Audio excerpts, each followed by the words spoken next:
Merci de rester fidèles à nous, chers téléspectateurs d'Afro-Info 243. Dans une initiative visant à renforcer leur administration et de maximiser leurs revenus, les rebelles du mouvement du 23 mars en RDC ont organisé un séminaire de formation pour le nouveau cadre d'administration civile. Selon une source locale, cette formation a été lancée le lundi 11 septembre dans la salle du Conseil territorial de la jeunesse CTJ dans les territoires de Rutshuru. L'objectif de ce séminaire est de permettre aux rebelles du 1-23 d'étendre leur influence et leur contrôle sur les zones encore aux mains d'autres groupes dans le but ultime de maximiser leurs recettes financières. Parmi les formateurs participant à cette formation, on retrouve Benjamin Mbonimpa, secrétaire exécutif du 1-23 selon la même source. Et cette nouvelle initiative souligne les efforts continus déployés par le 1-23 pour consolider sa présence et renforcer sa gouvernance dans la région. Depuis sa formation en 2012, le 1-23 a été impliqué dans de nombreux affrontements avec les forces de sécurité congolaises, créant ainsi une situation d'instabilité et de violence dans la région. Les séminaires de formation témoignent de la volonté du 1-23 de consolider son administration civile dans les zones sous son contrôle, mais également d'élargir son emprise sur des nouvelles régions. En renforçant leurs capacités administratives, des rebelles espèrent établir des structures de gouvernance solides afin de maximiser leurs revenus. Et cette stratégie soulève des inquiétudes quant à la détérioration de la situation sécuritaire dans la région, ainsi que sur les conséquences sur la population civile. Il est important de souligner que ces actions de ces rebelles vont à l'encontre des efforts de consolidation de la paix entrepris par le gouvernement congolais et la communauté internationale de la région.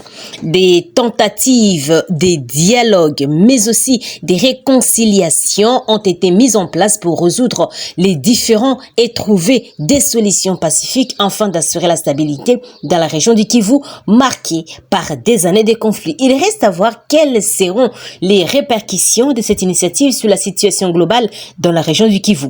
Les autorités congolaises et la communauté internationale devront maintenant redoubler d'efforts pour contrer les avancées du 1-23 et garantir la sécurité et le bien-être de populations affectées par les conflits.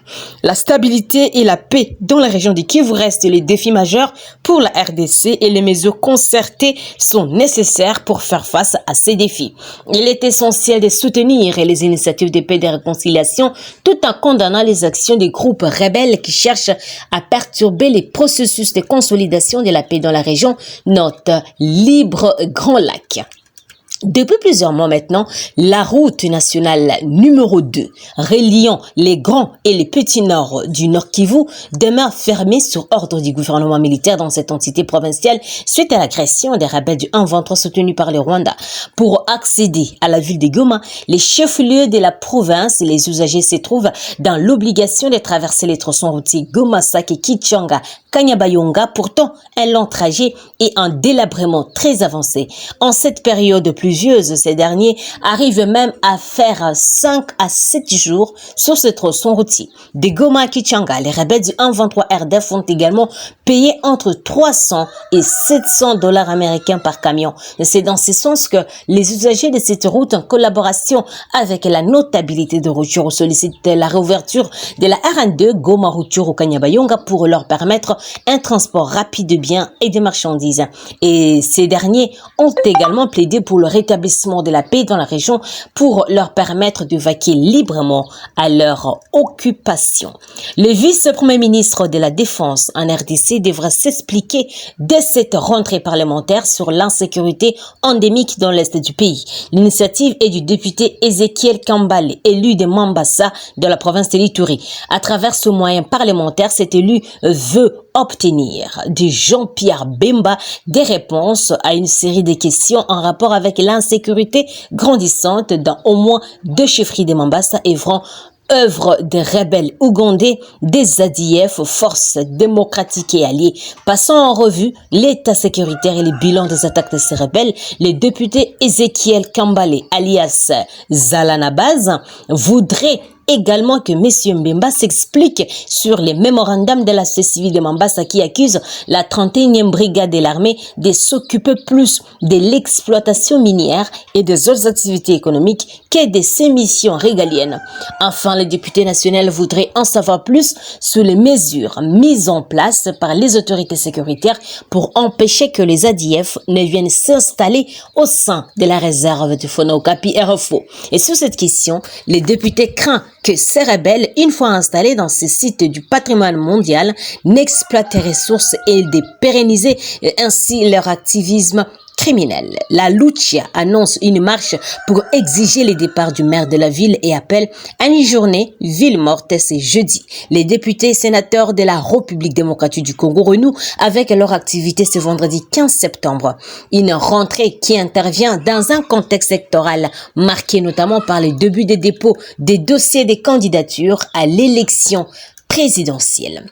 3 personnes ont été tuées par les rebelles des ADF dans quelques villages du territoire d'Irumu en province de l'Ituri. Il s'agit entre autres des villages Apamayaya, Mayalibo et aussi Pikamaïbo. Et ces personnes ont été tuées en intervalle de dimanche au mardi récent. D'après les coordonnateurs de la Convention pour le respect des droits de l'homme qui livrent cette nouvelle à opinioninfo.cd ce mercredi 13 septembre, 13 personnes ont été prises en otage par ces djihadistes à Kalongo et Ouessa, 2 villages situés au côté ouest de la RN4.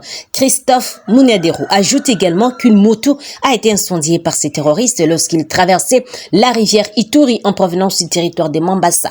Pour le moment, nous n'avons pas de vraies précisions sur leur destination.